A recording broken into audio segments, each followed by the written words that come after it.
روایت میں یہ بھی نہیں پڑا مانگنے والا کبھی خالی گیا ہو. آپ ذرا سوچئے کسی روایت میں نہیں ہے کہ ان کے گھر میں خزانے ہیں لیکن کبھی ان کے گھر سے کوئی خالی بھی نہیں گیا. اس کا مطلب کیا ہے؟ گھر میں تھا لیکن اہل بیت نے فرمایا ہمارے گھر میں ہمارے لیے نہیں ہماروں کے لیے ہے. سبحان اللہ. اور آج ہمارے گھر میں سب کچھ ہے مگر اپنوں کے لیے کچھ نہیں. میرے ذہن میں بغیر پڑھے نہیں رہ پاؤں گا. دلی سے بڑی محنت سے برسات میں آیا. ہمارے گھر میں سب کچھ ہے مگر اپنوں کے لیے کچھ نہیں. شہزادی کی زندگی کس قدر اطمینان کی ہے. کسی ذاکر کسی روایت میں سنا کہ کبھی معاذ اللہ خاتم بدہن کہ شہزادی رضی اللہ عنہ میں نوک جھوک ہوئی. فاقے سنے نہیں سنے؟ پھٹے ہوئے کپڑے سنے نہیں سنے؟ بوسیدہ چپلیں سنی نہیں سنی؟ تو سوال یہ ہے کہ اگر روٹی نہ ہونے کے سبب نوک جھوکے تو وہ گھر شہزادی کا نہیں. تو نوک جھوک تو نہیں ہونی چاہیے.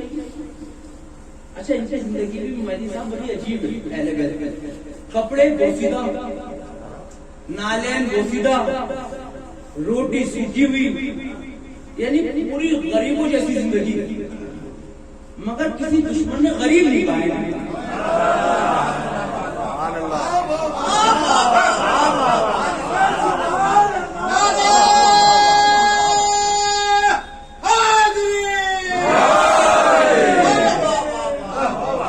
بھائی سوکھی روٹی ہے یا نہیں چچا؟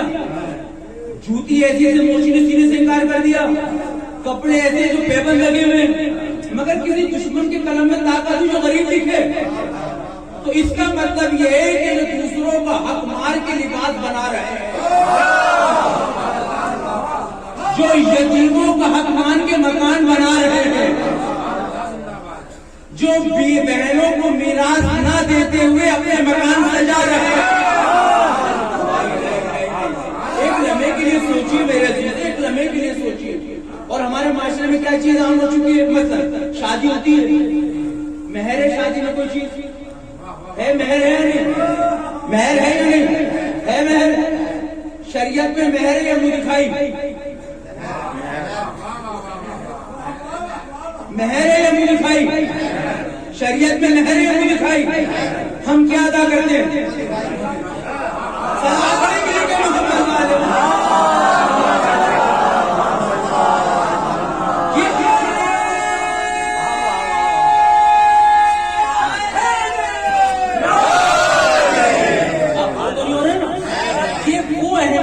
علیہ کی ضرورت ہے. شریعت میں منہ دکھائی نہیں ہے. شریعت میں مہر ہے. منہ دکھائی میں موبائل، سونے کی چین. بھائی جو آپ منہ دکھائی کو لائے وہی مہر میں دکھا دو نا. اسلام میں مشکل کشا ہے. اسلام مشکل میں مبتلا کرنے کے لیے نہیں آیا، اسلام مشکلوں سے نکالنے کے لیے آیا ہے. آپ ذرا تصور کریں. اور ہمارے پاس تو قرآن ہے، ہم بیٹی کو سب کچھ دے رہے ہیں. نبی کی خدمت میں ایک شخص آیا، یہ حدیث لے جائیے بھائی مرحوم کے سالے ثواب کے لیے. آنے کے بعد روتا ہوا کہتا حضور میں مرنے والا ہوں. میرے بعد میری اولاد تو کیا ہوگا؟ میرے بعد جملہ سنیں کہ نبی نے کیا فرمایا؟ نبی نے فرمایا اگر تیری اولاد اللہ اور رسول کی ہے تو جو اللہ اور رسول کو کبھی برباد نہیں ہوگا، اور جو اللہ رسول کا نہیں اس کی تو کائے کو برباد کرتا ہے. بھائی آپ نے غور فرمایا آج ہماری زندگی کہاں پر؟ ہماری زندگی میں کہاں اسلام ہے؟ ہماری زندگی میں کہاں شریعت ہے؟ آئیے شہزادی زندگی میں اطمینان دیکھیے. شہزادی کی زندگی میں آپ نے واقعہ سنا ہوگا کہ شہزادی نے اپنی چادر گروی رکھ دی. واقعہ سنا ہے؟ پہلے میں ایک بات اور کلیئر کر دوں، اہل بیت قرآن ناطق ہیں یا نہیں ہیں؟ قرآن سامد کا کیا حکم ہے؟ پڑھنا یا عمل کرنا؟ افعال قرآن کے میں غور و فکر کرو. جب قرآن سامد کو صرف پڑھ کے کامیابی نہیں مل سکتی تو اہل بیت کے فضائل سن کے صرف داد دینے کی کامیابی نہیں ملے گی. جس طرح قرآن کی آیتوں کی تفسیر پڑھنے کے بعد زندگی میں ڈھالنا ضروری، اسی طرح اہل بیت کے واقعات سننے کے بعد زندگی میں ڈھالنا ضروری. سبحان اللہ. ہمارے پاس اہل بیت کی زندگی کا کون سا واقعہ ہے؟ امیر باپ کی بیٹی کسی کے گھر میں جا کے سکون سے نہیں رہ پاتی. توجہ فرمائیے گا. اور مجلس کے بعد کوئی یہ نہ کہنا کہ مولانا میری پوری مجلس میری طرف پڑی ہے، کیونکہ مجھے نہیں معلوم، میں تو مجلس پڑھنے پہلی بار آیا. شہزادی کی ماں سے زیادہ کوئی امیر خاتون کی عرب کوئی عرب میں امیر. اس کا مطلب یہ ہے کہ امیری کا تربیت سے تعلق نہیں ہے. امیری اولاد کو نہیں بگاڑتی. اگر امیری اولاد کو بگاڑتی ہوتی معاذاللہ تو پھر شہزادی حضرت علی کے گھر میں خوش نہ رہتی. تو دولت میں الزام لگانا بند کرو کہ دولت اولاد کو بگاڑ رہی ہے. دولت نہیں بگاڑتی، تربیت کا نام ہے.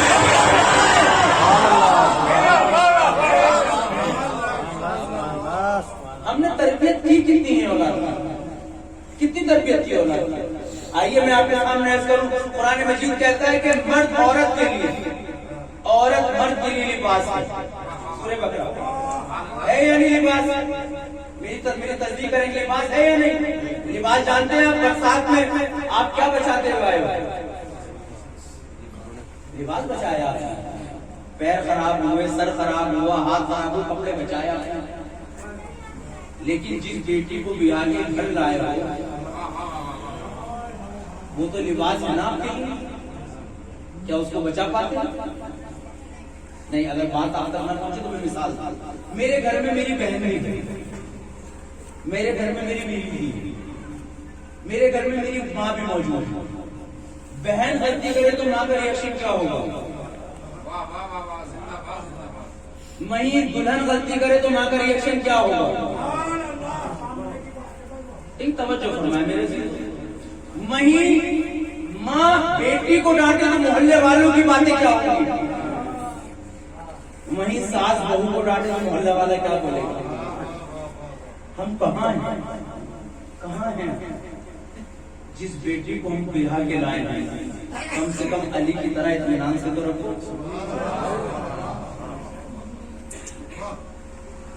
پہلی رات کے بعد جب رسول کسی داماد سے پوچھنے کی کسی سسور میں اتنی ہمت نہیں ہے. یہ میرے دل باتیں پڑھی جاتی ہیں مگر سروں کو ذات کی نظر کر دی جاتی ہے. اس کو کبھی صبر سے اپنے دلوں پہ ہاتھ رکھ کے سوچنا کتنا بڑا مرحلہ ہوگا ایک باپ کے لیے پوچھنا کہ علی بتاؤ میری بیٹی کو کیسا پایا. یہ وہی باپ کہہ سکتا ہے کہ جس باپ نے اپنی بیٹی کی تربیت قرآن کی تھی. یہ وہی باپ کہہ سکتا ہے. اور اس کے بعد جناب امیر کا کیا فرمانا؟ عبادتوں میں اضافہ کرنے والا ہے. یہ زندگی بی فاطمہ کی. لیکن آج ہمارے گھروں میں کیا حالات ہے؟ میری باتیں بڑی کڑوی ہو جاتی ہیں کبھی کبھی، لیکن یہ کڑوی باتیں اسی لیے میں عرض کرتا ہوں تاکہ ان باتوں کو بیان کرنے کے بعد بیماری دور کی جا سکے. ہم کبھی یہ کیوں نہیں سوچتے کہ جس بیٹی کو ہم بیاہ کے لائے ہیں وہ ہمارے بیٹے کی بچے کی ماں بنے گی؟ ہماری بہنیں یہ کیوں نہیں سوچتی کہ یہ میرے بھائی کی اولاد کی ماں بنے گی؟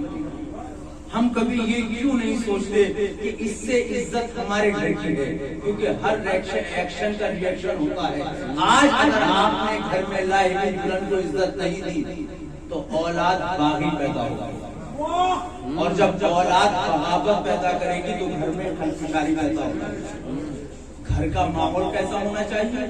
وہ گھر کا ماحول شہزادی کے گھر کی طرح ہونا چاہیے.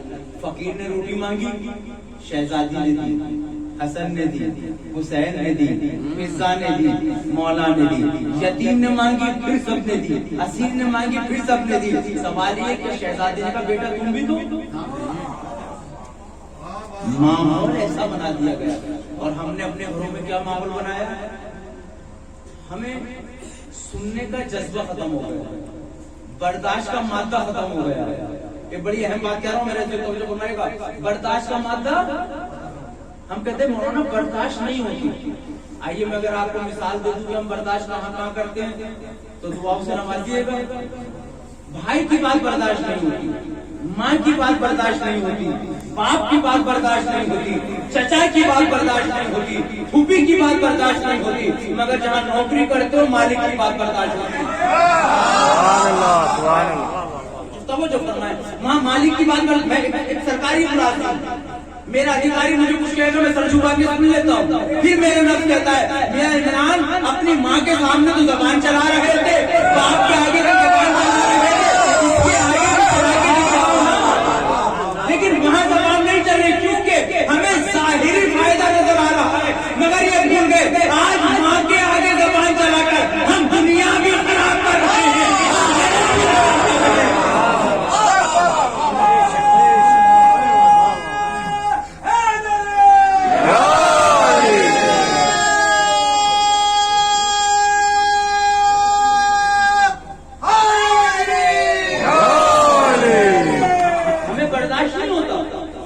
بھائی کی بات برداشت کرنے کو تیار نہیں ہے، برداشت؟ آپ بتائیں، ان بزرگوں کا احترام نوجوانوں نے ختم کر دیا، کیوں؟ کیونکہ اب ان بزرگوں نے اپنے نبوت کے فرائض کو انجام دینا چھوڑ دیا۔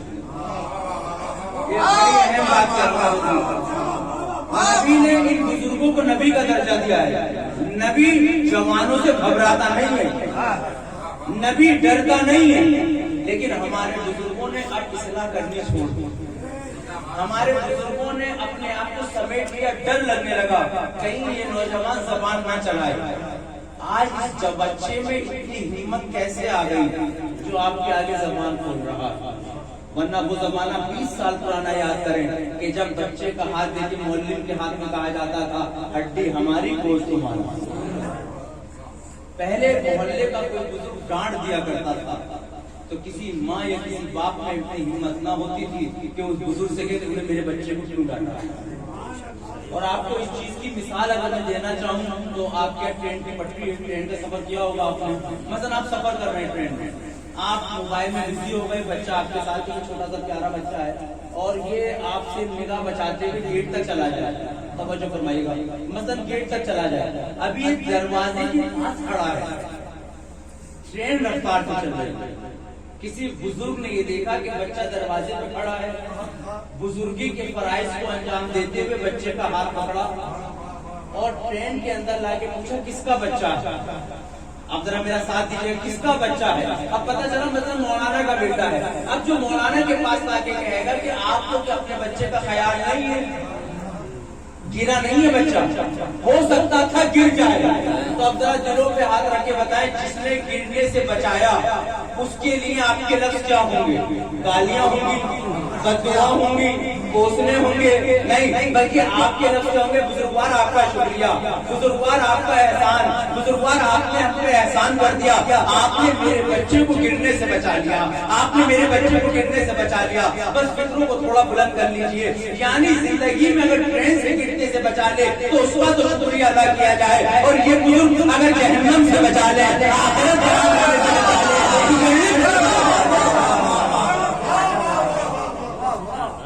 اور جبکہ اس ٹرین والے کے بچانے والے کا نہ نام کا پتہ، نہ مذہب کا پتہ، نہ ذات کا پتہ، مگر یہاں محلے میں پتہ ہے کہ کون ہے۔ توجہ فرمائے میرے عزیز، توجہ فرمائے میرے عزیز، غور فرمائے کہ شہزادی کی تعلیمات ہماری زندگی میں کیوں نہیں آئی؟ ہم اپنے بچوں کی تربیت کس پہرائے پہ کر رہے ہیں؟ آج ہماری صحتیں وہ صحتیں نہیں رہی جو اہل بیت کے چاہنے والوں کی ہونی چاہیے۔ آج ہماری تعلیم وہ تعلیم نہیں رہی جو شیان حیدر کرار کے بچوں کی ہونی چاہیے۔ آج ہمارا دسترخوان اتنا وسیع نہیں رہا کہ جس قوم کے لیے کافروں کو مہمان نوازی کا حکم دیا گیا ہو، آج وہ مہمان نوازی کے دروازے بند ہوتے نظر آ رہے ہیں۔ تو جب یہ مہمان نوازی کے دروازے بند ہو جائیں گے تو پھر تو تعویذ کرانے کی ضرورت پڑے گی نا۔ ہلکا سا اشارہ دیا، ہلکا سا اشارہ دے رہا ہوں آپ کے سامنے۔ آپ دیکھیں اہل بیت کی زندگی میں کتنا اطمینان ہے، اہل بیت کی زندگی میں کتنا اطمینان ہے، کیونکہ میری پوری باتیں میں آپ کے سامنے عنوان رکھ رہا ہوں۔ تربیت اولاد ایک چیپٹر ہے، اچھی غذا ایک چیپٹر ہے، تعلیم و تربیت ایک چیپٹر ہے، ماں باپ کا احترام، پڑوسی کے حقوق ایک چیپٹر ہے۔ یہ نہیں ہے، حتیٰ شریعت نے تو آپ کو یہ بھی بتایا کب اٹھو کب سو، شریعت نے تو یہ بھی بتایا کون سا لباس پہنو کون سا نہ پہنو. شریعت نے تو آپ کو یہ بھی بتایا بیت الخلا میں جاتے ہوئے کون سا پیر پہلے رکھو کون سا پیر بعد میں رکھو. شریعت نے تو یہ بھی بتایا دسترخوان پہ کس طرح بیٹھو, لقمے کہاں سے توڑنا شروع کرو, کھانا کس طرح کھانا شروع کرو. سوچو جس شریعت نے کوئی پہلو نہ چھوڑا ہو, وہ شریعت کے ماننے والے اگر دسترخوان کی بے عزتی کرتے ہیں نہیں. یہ چیزیں ہیں جن پہ ہمیں تھوڑا سا غور کرنا چاہیے. بزرگوں کا آج ہمارے یہاں سے احترام ختم ہوتا نظر آ رہا ہے. ہم نے اپنی نوجوانوں کی پوری زندگی جوانی موبائل کی نظر کری. ہم نے پورے بچوں کی تعلیم و تربیت, پہلے میں نے آپ کے سامنے عرض کیا کہ جو لوگ کربلا مولا گئے زیارت کرنے میں عرض کر رہا ہوں, آپ نے کوئی امام کا روزہ ایسا دیکھا ہے کہ جہاں میڈیکل اور اسکول نہ ہو؟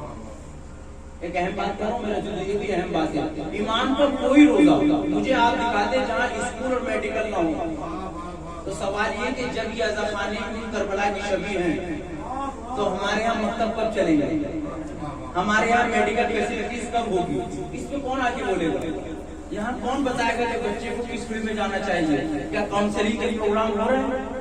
کیا ہم ان بچوں کو بتا پا رہے ہیں کہ بیٹا کون سی کلاس میں تمہیں کس مقام تک آگے جانا ہے؟ ہم پوچھیں بس مولانا پیٹ بھر کے روٹی مل رہی ہے کافی ہے, ہمارا گھر چل رہا ہے کافی ہے. یاد رکھو میرے نوجوانوں, یاد رکھو, میں آپ سے خطاب کر کے کہہ رہا ہوں, اپنے لیے نہ جینا, اپنے لیے جینا اپنی جگہ صاف کرنا جانور کی نشانی ہے. اپنوں کے لیے جیو. نہیں, اگر میری بات آپ کی خدمت میں نہ پہنچ پائی تو میں کروں, اپنے لیے نہ جیو, اپنوں کے لیے جیو. سوال یہ ہے اپنوں کے لیے کیا کیا؟ کیا کسی یتیم بچے کی پرورش کی؟ کیا کسی فیس نہ ادا کرنے والے کی فیس ادا کری؟ کیا کسی غریب بیٹی کی شادی میں ہم نے کوئی دیگ ادا کری؟ کیا کسی بے گھر بیٹی کی سر پہ چادر اندازتے نظر آئے؟ کیا کسی ٹوٹے ہوئے مکان کی چھت بناتے نظر آئے؟ کیا کسی بیمار کو اسپتال لے جاتے ہوئے نظر آئے؟ اگر نہیں نظر آئے تو پھر فضائل اہل بیت کا وہ کہاں بننا چاہے گا کہ حضرت علی کی شہادت کے بعد آوازیں آ رہی ہیں ہمیں روٹیاں دینے والا کہاں گیا, ہمیں روٹیاں دینے والا کہاں گیا؟ اس کا مطلب یہ ہے علی والوں کی پہچان یہ ہے شخصی تاریخی میں نکلو, بھوکوں کو کھانا کھلا دو.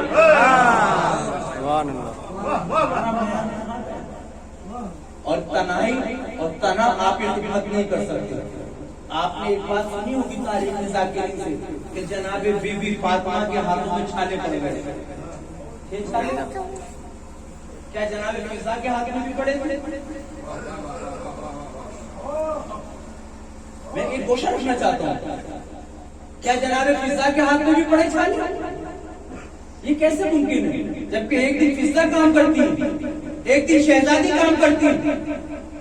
اور ایسا نہیں ہے کہ شہزادی پہ مصیبتیں نہیں آئی, 2 سال میں تو ماں چلی گئی,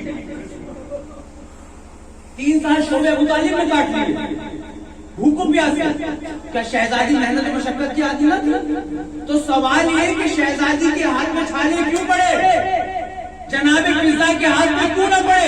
یہ راز تو جب کھلا جب شہادت علی کے بعد آوازیں آئی روٹیاں دینے والا کہاں گیا, تو پتا چلا جو علی روٹی بانٹا کرتے تھے وہ بنا بنائے. اس کا مطلب یہ ہے اگر صحابت کرنے کا ارادہ رکھتے ہو تنازعی نہ بنو, بیوی بولتی ہے سلوات دے محمد والے اللهم صل على محمد وآل محمد. آج ہمارے یہاں صحابت کا معیار بڑھ گیا اور یقین ہے تو میں بات کہوں گا, اگر یہ اندازہ لگانا تو قوم کتنی سخی ہے. امام باڑ مسجد کا گلب کھولنا, اس کے نوٹوں سے اندازہ ہو جائے گا کہ ہم کتنے سخی ہیں. رسید پہ زیادہ لکھے جاتے ہیں, گلک میں کم ڈالے جاتے ہیں, کیونکہ گلک کا ڈالا ہوا صرف وہ جانتا ہے, رسید پہ لکھا ہوا سب جانتے ہیں. تو جب سب کو دکھانے کے لیے رسید پہ زیادہ لکھایا ہے تو روزے میں انہی سے جزا لینا.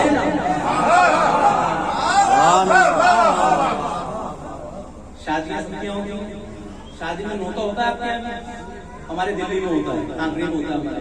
کیا سب کی شادی میں تم نے ایک ساتھ دیتے ہیں لفافہ؟ نہیں, جہاں سے ملنے کی امید وہاں پر اچھا, جہاں تعلقات جتنے اچھے اتنا اچھا گفٹ. تو سوال یہ ہے کہ جب تعلقات پہ گفٹ دیے جاتے ہیں، لفافے دیے جاتے ہیں، جہاں سے ریٹرن کی امید ہو وہاں زیادہ دیا جاتا ہے، تو کیا اللہ کی ذات پہ یقین نہیں؟ علی کی ذات پہ یقین نہیں؟ فاطمہ کی ذات پہ یقین نہیں؟ ایک لمحے کے لیے سوچو، ہم کہاں تھے؟ ہم یہاں تھے، ہمارے پاس رجواڑے تھے، ہمارے پاس جاگیریں تھیں، آج ہم کہاں؟ آج ہم کہاں؟ کیا ہمارے پاس وہ چیزیں دوبارہ نہیں آ سکتی؟ آ سکتی ہیں، صرف ایک چیز سے، خودداری سے اور علم سے۔ میں نے بڑی اہم بات کہی، شاید آپ کے ذہن تک پہنچ جائے، خودداری سے اور علم سے، بھیک سے نہیں۔ کسی کی اگر مدد کرنا تو پیسے سے نہ کرنا، کاروبار سے کرو یا بچوں کو پڑھا کے کرو۔ نہیں، بات آپ کی شاید ذہن تک نہیں پہنچ پا رہی، میں دلیل دوں گا۔ دیکھیے، بھیک دینا الگ چیز ہے، کیونکہ اگر کسی کا ہاتھ بھیک کے لیے اڑ گیا تو نبی فرماتے دنیا کا کوئی سخی اس کے بھوک کو بھوک پہ بھر نہیں پائے گا۔ مدد کرو۔ جناب سلمان یا جناب مقداد کا واقعہ ہے، جو گھر سے نکلے، گرمی کا زمانہ ہے، گھر سے نکلے، مولانا پوچھا کہاں جا رہے ہو؟ جناب مولا کائنات میں، کہا مولا محنت مزدوری کے لیے، کہا اس گرمی میں، کہا مولا اہل و عیال کو پالنا ان سے فرض ہے۔ مولانا کا پتھر اٹھاؤ، سنا ہے بات؟ سنیے میرے دل غور کر کے سنیے، میں گوشہ دینا چاہتا ہوں، کہا پتھر اٹھاؤ۔ پتھر اٹھایا، علی نے ہاتھ میں لے کے دیا تو پتھر تھا یا سونا؟ پتھر تھا یا سونا؟ میں نے پوچھا مولا ان سے کیوں اٹھوا رہے ہو؟ خود اشارہ کرے اٹھ کے آ جائے گا؟ نہیں، تھوڑا سا ذہن میں جوڑا لو، مولا اٹھوا کیوں رہے ہو؟ کہا اٹھوا کیوں رہے ہو؟ کہا میرا عمل میری قوم کے لیے نمونے عمل بنے گا۔ میں قوم کو بتانا چاہتا ہوں اگر کسی کی مدد کرنا چاہو تو بھیک نہ دینا۔ میں نے اسے کام دیا، پتھر اٹھانا اس کا کام تھا، سونے میں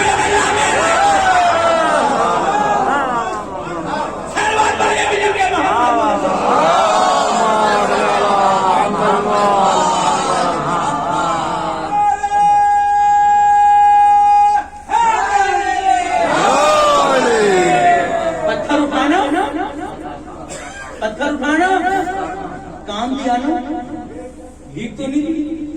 جب علی بھیک نہیں دیتے تو ہمیں کس نے حق دیا بھیک دینے کا؟ غربت کس طرح دور کی جا سکتی ہے؟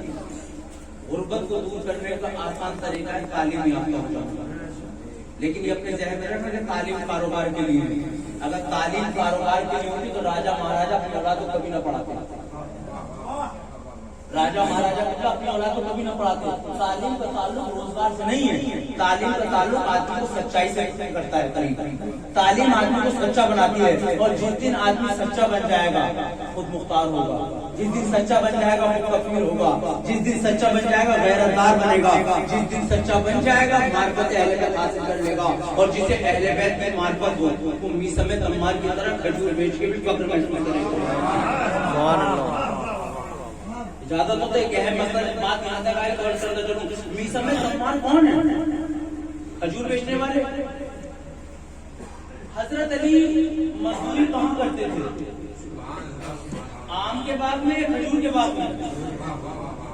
بھائی آپ مظفر نگر میں تو کھیت کے دوں گنے کا، گنے کے کھیت میں تھے کھجور کے باغ میں؟ کھجور کے باغ میں۔ تو کھجور کہاں سے سستی ملتی ان کو؟ بات پہنچانے کے لیے عرض کرنی پڑے گی۔ آج ہمارے ذہن میں کون سے بٹھا دیا اپنوں سے کاروبار نہیں کرنا، اپنوں سے نہیں لینا، اپنے چونا لگا دیں گے، اپنوں سے بارگینگ نہیں کر پائیں گے، اپنوں سے ریٹ کی بات نہیں کر پائیں گے۔ آئیے سنت علی پہ بات کر لیں، سنت میسم عمار پہ بات کر لیں۔ حضرت علی کہاں مزدوری کرتے تھے؟ کھجور کے باغ میں۔ تو کھجور انہیں کہاں سے سستے ملنے چاہیے تھے؟ تو پھر میسم سے کیوں خریدتے ہیں؟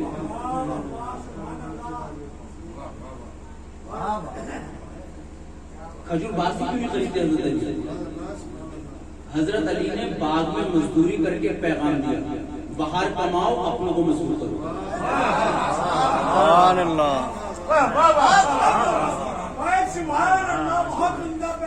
بھائی کہاں کماؤ؟ مزدور کمزور، مزدور کس کو کرو؟ اچھا میں سمجھنا چاہتا ہوں جو لوگ یہ کہتے ہیں کہ کہ اپنوں کو کاٹو. کیا حضرت علی کو نہیں پتا کھجور کس ریٹ کا آ رہا ہے باہر سے؟ کیا یہ علی کی عدالت قبول کرتی کہ جس ریٹ میں باغ میں اسی ریٹ سے ویسم سے لے لو؟ پھر ہم یہ چاہتے ہیں کہ ہمارا اپنا والا میں بالکل ہی کاٹ. کیا ویسم تمار کی غیرت یہ گوارا کرتی کہ میں علی کو مارکیٹ سے مہنگا بیچ دوں؟ تھوڑا سا مہنگا بیچ دوں؟ نہیں. یہ جب معرفت ہوتی ہے تو طریقہ یہ ہوتا ہے. آج یہ قوم کے پاس ہمارے ہونا چاہیے تھا کہ کاروبار اپنوں میں کر کے اپنوں کو مضبوط کریں. ہم نے تو چھوڑ دیا سردار نے دوسری قوم نے لے لی. اور اس کے بعد سوال یہ کہ حضرت علی مزدوری کہاں کر رہے ہیں؟ یہودی کے بعد میں. یہودی دوست ہے دشمن؟ یہودی دوست ہے دشمن؟ تو سوال یہ کہ جب حضرت علی کا یہودی دشمن ہے تو حضرت علی کو کیوں نوکری دے رہا ہے؟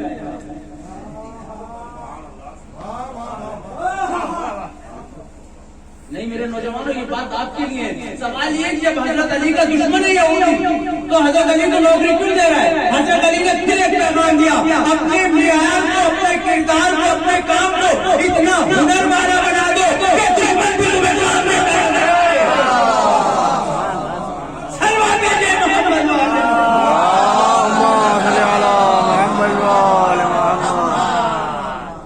کہاں سے مزدوری کروں؟ یہ ایک معاشی نظام ہے. اتنی بڑی بڑی بستیاں ہیں, ہم راشن کہاں سے لیتے ہیں؟ ہم کپڑے کہاں سے لیتے ہیں؟ ان چھوٹے چھوٹے جو غربت زدہ لوگ ہیں, جبکہ غربت کا تعلق ذہن سے ہے. غربت کا تعلق ذہن سے, مال سے نہیں. اگر یقین نہ ہے تو کمال امیر المومنین یہ بھی ہے, کمال جناب فاطمہ یہ بھی ہے, یہ ذہن انسانی سے غربت کو دور کرتے ہیں. اگر یقین نہ ہے تو میں واقعہ سناتا چلو, اشارہ دیتا چلا جاؤں گا. ایک شخص نے حضرت علی سے کہا مولا ایک اچھی بات سناؤں. مولا کہا سناؤ. میں نے کہا علی آپ اچھی بات دوسروں کی سن رہے ہیں, ہم تو اپنوں کی نہیں سنتے. کہا سناؤ. کہا مولا دنیا کا سب سے اچھا کام میں بتاؤں گا آپ کو. کیا علی کون ہے؟ جو ذہن انسانی سے غربت کو دور کرے. میں نے اب تک داد نہیں مانگی لیکن حدیث میں توجہ فرمائے گا. علی وہ جو ذہن انسانی سے غربت کو دور کرے. کروانا سب سے اچھا کام یہ ہے کہ امیر پیسہ نکال کے غریب کی مدد کر دے. امیر مومن فرمائے ہاں کام تو اچھا ہے, امیر پیسہ نکال کے غریب کی مدد کر دے, مگر ہم اس کے برخلاف کہیں گے, ہم اس کا الٹا کہیں گے تم سے اچھی ہوگی. کہا مولا ہماری بات اچھی ہے, آپ اس کو الٹا بولو گے وہ اچھی ہوگی. کہا یہ کلام معصوم اور غیر معصوم کو فرق. اب جملہ سنیں, اس کا کہنے کا نظریہ کیا ہے؟ امیر پیسہ نکال کے اور علی وہ جو ذہن انسانی سے غربت کو دور کرے. اس نے فرمایا پیسہ نکال کے امیر کا غریب کی مدد کرنا اچھا کام. علی نے فرمایا نہیں, غریب کا اللہ کی عطا میں یقین رکھتے ہوئے امیر کے آگے ہاتھ پھیلانا.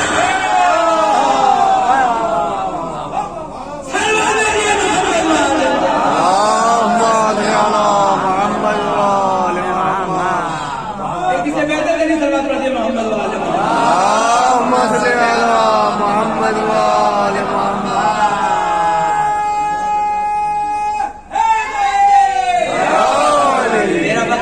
ختم ہو چکا ہے. لیکن میں آپ سے پوچھنا چاہتا ہوں, میں اس کو بائی رد کرنے کے لیے میں آپ سے پوچھنا چاہتا ہوں, کیا آج ہم ان احادیث پر, ان تعلیمات پہ عمل پیرا نظر آ رہا ہے؟ کیا یتیموں کو حق دیتے نظر آ رہے ہیں؟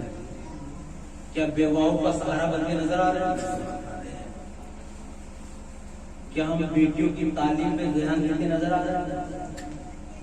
بیٹا دیر سے گھر میں آئے تو کوئی پوچھنے والا نہیں. بیٹی پہ پابندی لگانا ہمیں اچھا لگتا ہے.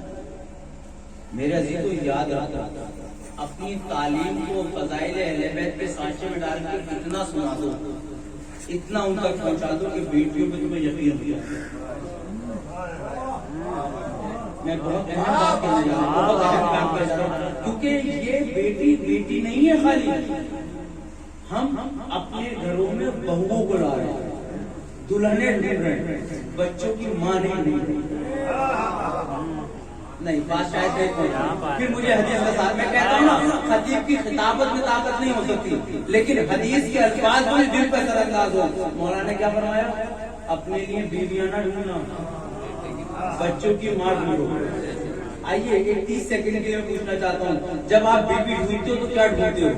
رنگ، ہائٹ، پرسنالٹی، اور جب ماں ڈھونڈو گے تو کیا ڈھونڈو گے؟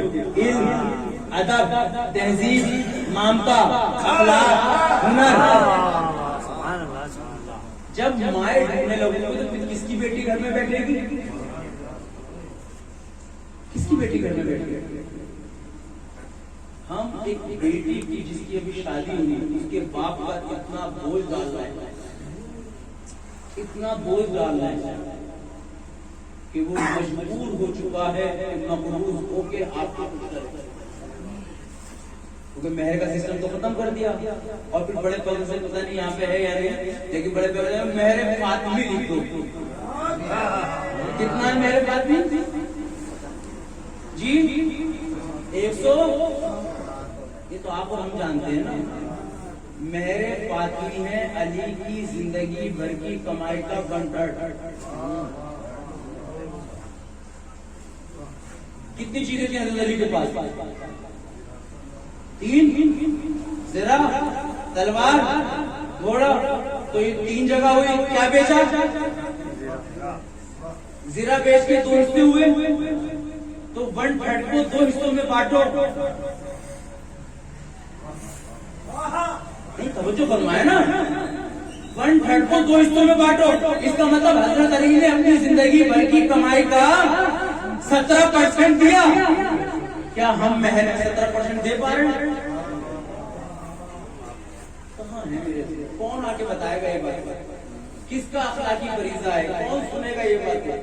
کتابیں پڑھنا ہم چھوڑ چکے ہیں، کتنی میگزینیں جو نکلنی بند ہو چکی ہیں، کتنے لکھنے والے جو ہمارے تک ختم ہو چکے ہیں۔ جس قوم کے علماء کے خون سوکھ گئے ہوں کتابیں لکھتے ہوئے، جس قوم کی کتابیں جب دریائے دجلہ میں ڈالی گئی ہوں کئی مہینے تک نہر کا پانی کالا رہا ہو، اس قوم کے پاس آج کتب خانے نہیں ہیں۔ میں بڑے سچے دل سے بات کر رہا ہوں، کیونکہ مجھے بالکل آرزو نہیں ہوتی کہ آپ دوبارہ بلائیں۔ مجھے آرزو یہ ہوتی ہے کہ جب ایک ہی بار آؤں لیکن وہ بات آپ کے درمیان کہتا ہوں جو قبول ہو جائے۔ آپ توجہ فرمائیں، کتابیں کس کی میراث ہیں؟ ہماری۔ شہید ثالث نے قربانی کس کے لیے دی؟ دین کے خاطر۔ شہید رابع نے قربانی کس کے لیے دی؟ دین کے خاطر۔ باقر الصدر کے گھرانے کے 57 لوگوں نے کس کے لیے قربانی دی؟ دین کے خاطر۔ آج ان کی لکھی ہوئی کتابیں بھی ہمارے پاس نہیں، ان کے مزار میں جا کے خوش ہو کے آ جانا چاہتا ہے۔ کیا آج ہمارے پاس کوئی اس طرح کی لائبریری ہمارے علاقے میں ہے جہاں پر ہم اعلان کریں گے غیر قوم آئے اور پڑھے؟ ارے وہ کیا پڑھیں گے جب وہ خود نہیں پڑھتے؟ تھوڑا سا بیدار ہو کے میرے عزیزوں، یہ گلہ ہے، عمل تیار کرو علماء کی سرپرستی میں، آپ بھی تیار کرو، ہم بھی آپ کے ساتھ چلیں کہ اس طرح کی کمیٹیاں بنائی جائیں جو علمی میدان میں آتی ہیں، جو میڈیکل فیسلٹیز پرووائڈ کرانے میں کامیاب ہیں، جو ان نوجوانوں کو اچھا روزگار دینے میں آگے آئے، جو ان نوجوانوں کو اسپورٹس کے کوٹے سے کہیں نہ کہیں ایڈمیشن کراتے نظر آئے، ان کو روزگار دو، بھیک نہ دو، ان کو تعلیم دو، کیونکہ یہ بچوں کو اگر آج ہم نے تعلیم نہیں دی تو کل آنے والا زمانہ بہت برا ہے، کیونکہ کل تک میڈیا کا زمانہ نہیں تھا۔ میں باتوں کو سمیٹ رہا ہوں، آج دشمن ہمارے گھروں میں آ چکا ہے، ان نوجوانوں کے ذہنوں کو اتنا خراب کر دیا ہے کہ کل گالی بکنے پہ کانوں کو یا گالوں کو پیٹا جاتا تھا، آج گالی بکنے کو فخر محسوس کیا جاتا ہے۔ کل سلام نہ کرنے پہ سزا ملتی تھی، آج سلام نہ کرنا فیشن کا حصہ بن چکا ہے۔ کل تک پردے میں رہنے کو عزت ملتی تھی، آج بے پردگی شادیوں کے نام پر عروج پا چکی ہے۔ میری باتیں بڑی ناگوار آپ کو گزر رہی ہوں گی، آپ ذرا سوچیں کہ آج ہمارے یہاں مجلسوں کا کیا کنسپٹ رہ گیا ہے، آج ہمارے یہاں شادی بیاہ کے کھانوں کا اور لباس کا کیا طریقہ رہ گیا. امام خمینی نے انقلاب اسلام کی بات کرتا، آپ نے ہم سے بہتر پتا ہے، بزرگوں کو پتا ہوگا جب انقلاب اسلامی ایران آ چکا تو امام خمینی نے اپنے ساتھی کو پہلا حکم دیا کہ یہ جو کھلونے بنانے والی کمپنی ہے اس سے یہ کہو کہ بچوں کے جو کھلونے بنائے خصوصاً گڑیاں جو بنائے اس کو پورے لباس میں رکھے، اس کو پوری فراک بنائے، اس کو اسلاف پہنائے. تو لوگوں نے اعتراض کیا اس پر مال امام خرچ کر رہے ہیں، اس پر مال امام خرچ کر رہے. تو امام خمینی نے جواب دیا یہ کھلونے بچوں کے ہاتھ میں ہوں گے، بچے جو دیکھیں گے ویسا بننا چاہیں گے. تو پورا بچوں کو بچپنے سے عادی. آج ہم مجلسوں میں اپنے چھوٹے بچوں کو نہیں لاتے، کہتے ہیں شور کریں گے، لیکن یہی بچے شادی میں لے جاتے ہیں، انہی بچوں کو تقریبوں میں لے جایا جاتا ہے، انہی بچوں کو پارٹیوں میں لایا جاتا ہے. جہاں صرف کھانا ملے گا، تربیت نہیں ملے گی، وہاں لے جایا جائے. مگر ان مجلسوں میں ظاہری تبرک بھی ملے گا، باطنی بھی ملے گا، یہاں کیوں نہیں لایا جائے؟ کون سکھائے گا ان کو؟ یہ کس کی شرعی ذمہ داری ہے؟ یہ شرعی ذمہ داری آپ مولاناؤں پہ ڈالو گے، مولانا آپ پہ ڈالیں گے. یہ الزام تراشی کا زمانہ چلا گیا، الزام لگانے چھوڑو. زمانہ بڑا برا شوق ہو چکا ہے، دشمن ہماری صفوں میں گھس چکا ہے. کہیں ملنگیت کے نام پہ گھس رہا ہے، کبھی اخباریت کے نام پہ گھس رہا ہے، کبھی نصیریت کے نام پہ گھس رہا ہے، اور کبھی وہ یہ چاہتا ہے کہ ہم شریعت کی تصویر بدل دیں. مگر وہ بھول گیا کہ شریعت کی تصویر تم نہیں بدل سکتے، کیونکہ مجلس حسین کا پلیٹ فارم موجود ہے، مرجعیہ جیسی طاقت ہمارے پاس موجود ہے. شریعت کہتا دھارا ہے، ایک کنارے کا نام عزاداری ہے، ایک کا نام مرجعیہ ہے. اور یہ دونوں طاقتیں ملنے کے بعد ہم کو بچا جائے. مگر ہمیں جب ان کے بارے میں بتایا ہی نہیں جائے گا تو ہمیں جوش کہاں سے آئے گا؟ بتائے گا کون بتائے گا؟ کون بتائے گا؟ مجھے آپ بتائیں. پیش نماز بتائیں گے، مدرس بتائیں گے. پیش نماز کے پاس آتے کتنے لوگ؟ سوال کرتے میں شرماتے ہیں. میں آپ کے یہاں اقتدار لے آیا تو میں نے شفیع صاحب کو 3 بار فون کیا راستہ پوچھنے کے لیے، اور میں نے نہ جانے راستے میں شہزاد صاحب 2-3 لوگوں سے پوچھا. میں پوچھنا چاہتا ہوں جب میں چوراہے پہ یا ہم چوراہے پہ پھنستے ہیں، آخری بات جب چوراہے پہ پھنستے ہیں تو جب ہم راستہ پوچھتے ہیں، راستہ پوچھنے سے پہلے نام پوچھتے ہیں، اس کا مذہب معلوم کرتے ہیں، ذات معلوم کرتے ہیں، شجرہ معلوم کرتے ہیں. تو سوال یہ کہ جب چوراہے پہ راستہ پوچھتے وقت بے عزتی نہیں ہوتی،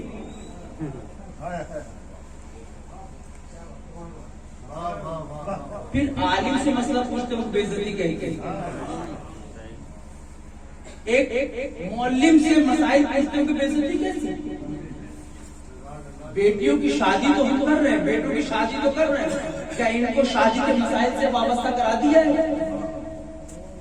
یہ کیمپ لگائے گئے ہمارے یہاں. اب میں کس طرح آپ کے سامنے پورے خانداری ہو رہی ہے ہمارے یہاں. ظاہر سی بات ہے جب بچہ پڑھ لکھ کے نہیں جائے گا تو نوکری میں کیا رہا. جب ہم نے بیٹی کی تربیت ہی نہیں کی تو وہ تو 6 مہینے بعد گھر آئے گی نا، 4 مہینے بعد گھر آئے گی نا، جھگڑے ہوں گے نا. اپنی بیٹی کو ایسی تعلیم دے دو جیسے رسول نے دی. اپنی بیٹی کو ایسی تعلیم دے دو جیسے اپنی بیٹی کو جناب خدیجہ نے دی. اور خالی یہی طرف نہ ہو، اپنے بیٹوں کو اس طرح کی تعلیم دے دو جیسے ابو طالب نے علی کو دی.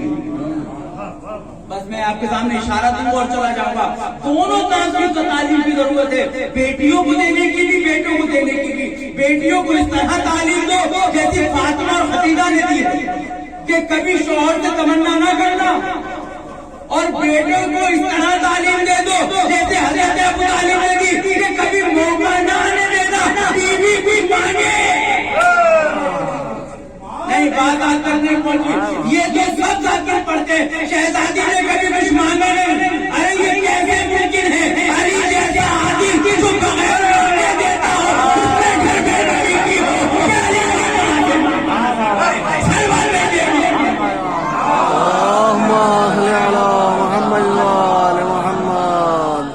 ہمیں مجلس سے عہد کر کے اٹھے کہ تعلیمی نظام کو محکم کرنا ہے. ہم جس حد تک آپ کے ساتھ آ سکتے ہیں دلی سے ہمیشہ آپ کے ساتھ رہیں گے. ہمیں نظام تعلیم کو آگے بڑھانا ہے. ہمیں اس طرح کے مکتب کھول دینے ہیں کہ دشمن مجبور ہو جائے. جب ہمارے پاس اسکول نہیں ہوں گے تو ہمارے بچے تو غیروں کے پڑھنے جائیں گے. جب ہماری قوم میں ڈاکٹر نہیں ہوں گے تو ہماری بیٹیاں نام ہم کے آگے جائیں گے. جب ہماری بیٹیاں انجینئر نہیں ہوں گی تو گھروں میں غیر نامحرم گھستے نظر آئیں گے نا. کیوں ہم علمی میدان میں آگے بڑھتے نظر نہیں آتے؟ قرآن جیسی کتاب ہمارے پاس موجود ہے, اہل بیت کا کردار ہمارے پاس موجود ہے, اور سب سے بڑی بات پردے میں امام ہمارے پاس موجود ہے. سبحان اللہ سبحان اللہ. ہمیں تو اپنے رب کے اوپر اتنا بھی یقین نہیں جتنا یقین ایک بچے کو اپنے باپ پر ہوگا. ابھی موقع ملا تو اس کی تفصیل آپ کے سامنے آج ہمارا معیار بہت ہو گیا. مجھے یاد آتا ہے آقا تہرانی ایک نوجوان ان کے پاس آیا, روتا ہوا اور روتا ہوا کہتا ہے کہ آقا مجھ سے غلطی ہو گئی, کل میری دہلی پر میرا امام آیا اور میں نے دروازہ نہیں کھولا. پوری سادہ توجہ فرما لیجیے, کل میرے گھر میرا امام آیا, میں نے دروازہ نہیں کھولا. بولے معاشرہ کیا کیا؟ میرا گھر تیار نہ تھا. جب آنے والے نے کہا میں تمہارا وقت کا امام ہوں, میں نے کہا امام رکو. اور جب میں تھوڑی دیر بعد گھر سے نکل کے باہر آیا تو میں نے دیکھا کہ میرا امام میرے محلے سے نکل کے جا رہا ہے اور اس کی آنکھوں میں آنسو. اور ایک جملہ کہا میرے امام نے. جب میں نے پوچھا امام آپ کیوں رو رہے ہیں, امام آپ کیوں رو رہے ہیں, تو کہا امام نے جملہ کہا یہ پورا محلہ اپنا ہے, میں نے ہر دروازے کو کھٹکھٹایا, ایک دروازہ بھی یہ کہہ کے نہ کھلا کہ ہم آپ کا انتظار کر رہے ہیں. میرے نوجوانوں میں ہاتھ جوڑ کے آپ کا اپنے امام سے اپنا رب مضبوط کرو. امام پہ ویسے ہی بڑے مسائل, امام کا جسم ویسے ہی چھنی ہے, امام پر ویسے ہی مصیبتیں ہیں. امام کو ابھی کربلا کے غم سے نہ نکلے جو ہم برے اعمال کر کے اپنے امام کو پھر رلاتے نظر آ رہے ہیں. امام پہ گفتگو نہیں ہوتی. میرے عزیزوں, یہ مجلسوں میں مسائل مجلسوں میں نہیں ہوتے, یہاں تو غیر بھی آئے گا تو روئے گا. مسائل تو وہ ہے کہ جب گھر پر جانا تو رات کو بستر پہ لیٹ کے سوچنا کہ امام پر کیا مصیبت ہے. جب بستر